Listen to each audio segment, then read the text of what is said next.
Okay, I'm gonna record again. Discriminate. My topic is discrimination, and I'm gonna explain like how discrimination affects our lives and how everything is right now. What is discrimination? Discrimination is an unjust treatment based on characteristics like race, gender, or disabilities. It manifests through or direct or indirect acts like harassment or victimization, limiting opportunities and perpetuating inequalities. Combating discrimination requires ongoing effort to promote equality and inclusion across all the aspects of society. Like I said before, the targets of discrimination can be like groups based on characteristics such as race, ethnicity, gender, sexual orientation, or religion, whatever is involved with our lives. The old-fashioned racism, it comes from years ago. Like old-fashioned racism is a term coined by psychologists Jack DeVito, James Glazer, and John McAlee in 1986. They developed a scale measuring this concept known as the Modern Racism Scale (MRS). This scale is aimed to assess subtle forms of racial prejudice that were less overt but still impacted on society. So the concept of old-fashioned racism refers to the traditional. It's not good to say it, but it's a traditional and overt expression of racial prejudice, such as believing on the superiority of one race over another one. Like years ago, like white people used to be thinking like they were the owners of the black people in the segregation during years, like in the 20s or 18 something. I don't remember the year because I wasn't here and I don't know a lot about history in the U.S. But I know it was in the past that type of racism as a segregation. The modern racism is more like denying we deny the existence of race, the racial discrimination or attributing disparity between racial groups, but that's one of the biggest ones we have right now. So, the study of the old-fashioned racism versus the modern racism highlighted the evolving nature of prejudice and discrimination, of the evolving nature of prejudice and discrimination, while over overt forms of racism may have declined over time. Like maybe right now they don't feel like they're the owners, but they still have racism during these days. Like racism in America has evolved over the years, from the abolition of slavery to the fight of the civil rights in the 1960s and beyond. However, it remains a significant force in the contemporary society, manifesting itself on the system we live right now. The modern era racism manifests itself in various forms, including discrimination in the justice system, where people of color is disproportionately high rates of arrest, incarcerations, and police violence. We have one class with Dr. Cassandra Collins that we went to jail here in Plainview, and well, more the prison, not jail, the prison, and we saw little keys with some white stuff, with blue stuff, with red stuff, and we asked the police officer like, why is it different? And he said like because this means black people, this means Mexicans, this means Asian, this means white. So the difference between white and black and Mexicans was at least four or five Mexicans in black and one white person was in jail. Like that was a big contrast of who was in jail and who was like stuck for the rest of their lives maybe in there. One of the police brutalities we have like these years it was George Floyd in Minneapolis in 2020. That sparked out the outrage and that mobilized a mass protest across the country with the Black Lives Matters movement. Additionally to racism is seen the disparity in access to housing and education. That one is important too because as a Mexican, I've been through that situation. Not here in Plainview, but when I was back in California, I went to one apartment and I asked them like, "Hey, how much it is for a month? How much it is like if it's just me, one of my friends?" And they were like, "Where you from? you sound different. Like your voice is different." I was like, "Oh, I'm from Mexico." They went straight to me and said, "No, we're not renting a place to a Mexican to a beaner." And I was like, "My money is the same as your money. My parents work the same as you. They send like money is money, no matter where you're from." And they were like, "No, we don't want your money. We don't want Mexicans' money." So for me, that was like, okay, something's wrong here. And then at the school, one of the professors, he was like, "Oh, where you from?" Once I was taking history class of the 1920s to the 1945. That was a history class I was taking. He was like, "Why you wanna learn about the U.S. history if you're not even from here?" I was like, "Because I need to take it for my classes to pass my class and be able to graduate." He looked at me. He said, "I'm not gonna let you graduate. We don't graduate Mexicans here." And he failed me. He failed me. So right now I'm gonna retake that class just because one person was racist with me and discriminated me because where I'm from and who I am, and I failed one of the classes and I couldn't graduate with my teammates in junior college. So there's an event such as the white supremacist march in Charlottesville in Virginia in 2017, which resulted in violence and the death of anti-racist protesters, also underscore the persistence of racism and intolerance in American societies. So the methodology to fight against the discrimination and racism in the U.S. involves a variety of approaches. Legislation has been critical, with laws such as the Civil Rights Act in the 1964 and affirmative actions to promote equal opportunity. Education and awareness are important, like programs of the government to help the minorities with the laws and the complaints of discrimination are important too. The civil rights organization played a vital role. Why? Because Black Lives Matter is one of movement, and we have a lot of those. We have one for the LGBTQ plus.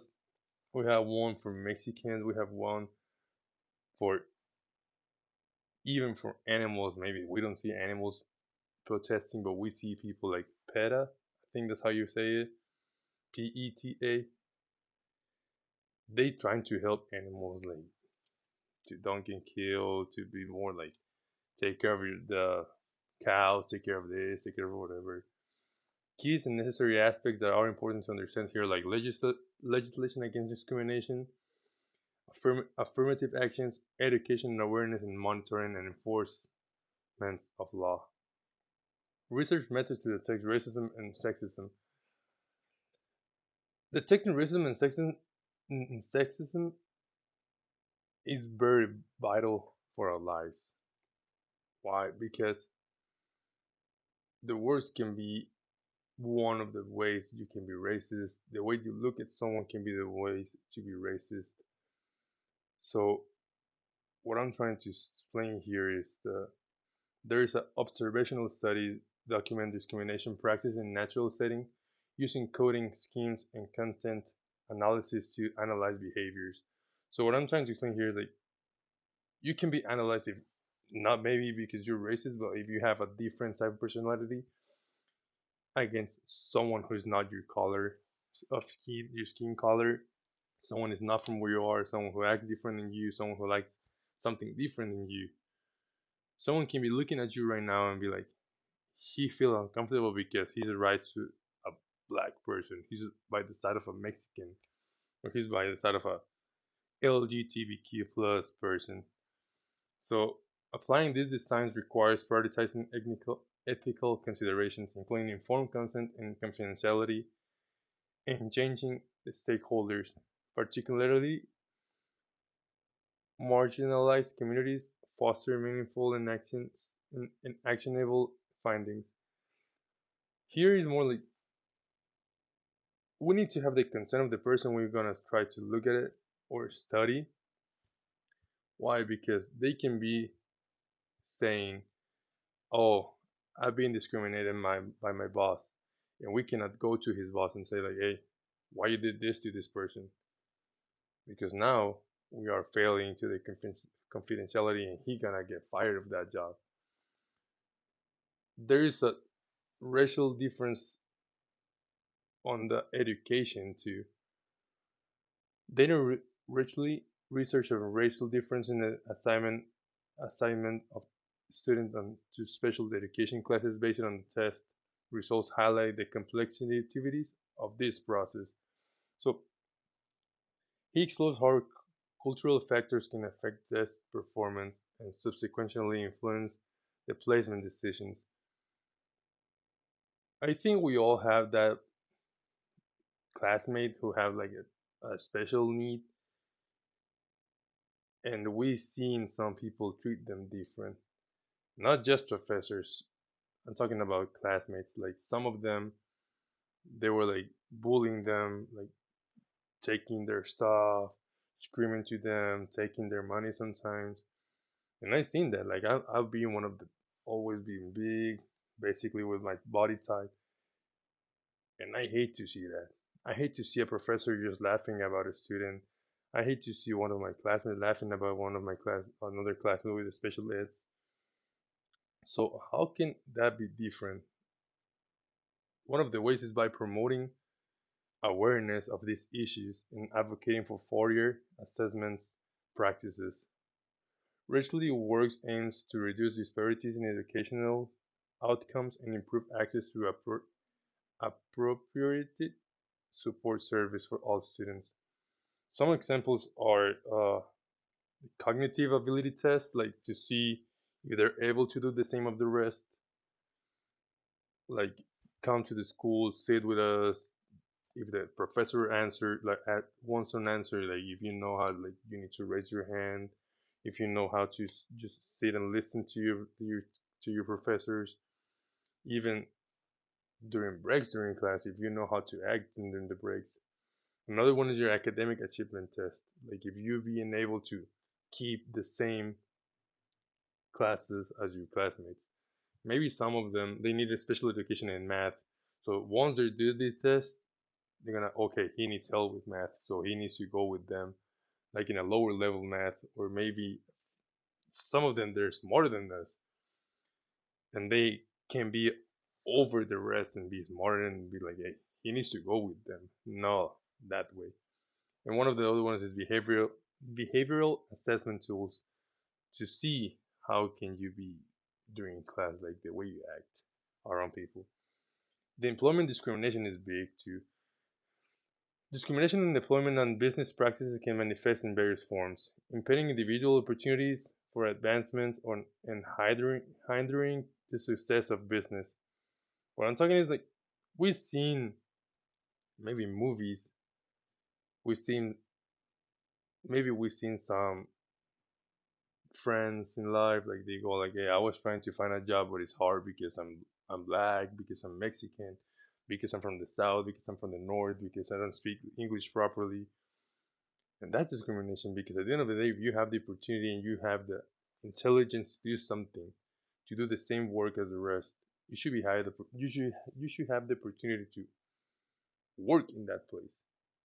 But it's just because you are from another place of the country and you don't get the job, that's racism. That's discrimination. For example, a study by the National Bureau of Economic Research found that job applicants with African American sounding names received significantly fewer callbacks for interviewers compared to those with white sounding names. So what I'm saying is just because maybe your name is I don't know names basically I don't want to be racist but just because the difference in names they can hire you or they cannot hire you. Like me here, like if I say Juan, my name is Juan Pablo, some people they were like no. That's the reason sometimes when I'm in some classes I say JP because there's it's easier for them and I don't feel treated different by some professors. Because maybe not here in Wayland, but I've been treated different by some professors in life, like I said before. So there's some other ones, like secondly, discrimination can manifest in unequal pay and promotion opportunities. In Mexico, that's normal. I don't know here in the US because I haven't done research, but in Mexico, I've seen that. I've seen how maybe my aunties, they being more smart and be more prepared than the rest, and they don't get the promotion because they work in a man's field, in a man's job field. So they have a different payment, they have a different way they should be dressed, they have a different treatment to them. So that's one of the examples we live right now. Develop more effective programs, crafting affirmative action programs in adherence to the 12 principles of effectiveness, foster inclusive workplace while addressing systemic disparities. First- Firstly, leadership commitment is vital. There is some companies that they don't have real leaders. They just go with the flow of the system. They're like, oh, don't give the raise because if you raise someone who's black, we're gonna have trouble with the rest. We cannot have a black person like on top of the company, or maybe we cannot have a woman on top of the company, or even we can have a woman on the top of the country like a president. Mexico is about to have the first woman president in the history of Mexico. There's some person like why a woman is gonna rule our country? Who's gonna take the decisions for her? What do you mean who's gonna take the decisions for her? Like if she is running for president, she have the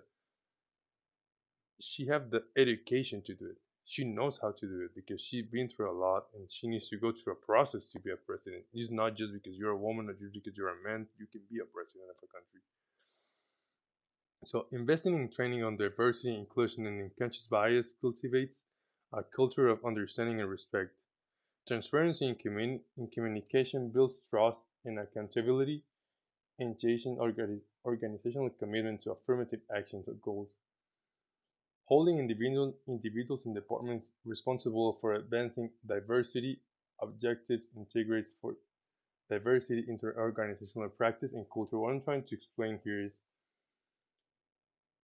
if you have the opportunity as a boss, you should be the one taking the responsibility of create groups of work and have them to talk and communicate the same way if you're black, if you're white, if you're Mexican, if you're Asian, if you're LGBTQ, no matter, you have the same role in a company.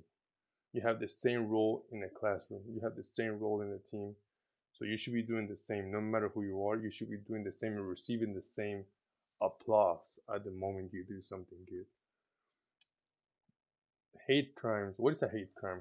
A hate crime is a criminal act committed against a person, group, or property motivated by a bias based on race, religion, ethnicity, sexual orientation, identity. Basically, it's a discrimination or racist crime. There's some examples like Atlanta spa shooting in 2021. 8 people, including six Asian women, were killed in a series of shootings targeting massage parlor in Atlanta. The incident sparked the outrage, highlighting concerns about the anti-Asian racism. What is the anti-Asian racism? Anti-Asian racism crimes surged in 2020, 2021 with the pandemic because there's a lot of people where they were thinking everything was going on in the world. The COVID-19 was fault of the Asian people. So every time they see an Asian, every time they see a Chinese food placement, Japanese sushi, whatever, they were attacking them and destroying everything they see because they were Asians. They weren't the one responsible for the COVID-19, where it's pandemic. It's a it's something that came through. We don't know. We don't even know where it came from. There's another one in the Pulse nightclub shooting. A gunman attacked the Pulse nightclub, a popular LGBTQ plus venue in Orlando, Florida, killing 49 people and injuring dozens more. It was it was it what was when the death list is one of the deadliest mass shooting in the U.S. And it was just because basically they were different. They were gay. They were someone like I don't know who am I. I don't recognize myself as a man, as a woman. And just because of that, they suffer one of the biggest mass shooting in the history in the U.S. and maybe in the history of every country. So Why can they take those decisions? Because they were different. Like why one person can feel like they're different, they shouldn't leave, they shouldn't be here, they shouldn't be close to me and to my family. How can a psychologist play a role and contribute to all the discrimination stuff? Psychologists play a crucial role in addressing hate crimes and racism by providing support in that advocacy and intervention at individual, community, and systemic levels. They can provide counseling and mental health to support the victims of hate crimes, helping them to cope with trauma, navigate and recovering process, help them to make them feel comfortable, to make them understand they're not by themselves, they're not lonely in the world. Conduct research to better understanding the physiological factors underlying prejudice, discrimination, and intergroup conflicts. Develop and implement diversity training programs to promote cultural competences and reduce bias among law enforcement, educators, and other personnel. What I'm trying to explain here is like, as a psychologist, you can help in a school, basically talk, like giving education to the ones who educate your son, to the ones who educate your nephew, or the ones who educates the kid of your neighbor, to make them understand it doesn't matter where they are from, how they look like, they are the same as you. They're the same as your kid. They're the same as your nephew. They're the same as your cousin's kid. So they're the same as everyone in the world. They deserve the same chances. They deserve the same opportunities. Facilitate dialogue and reconciliation efforts between different racial ethnicities and religion groups to promote understanding and empathy.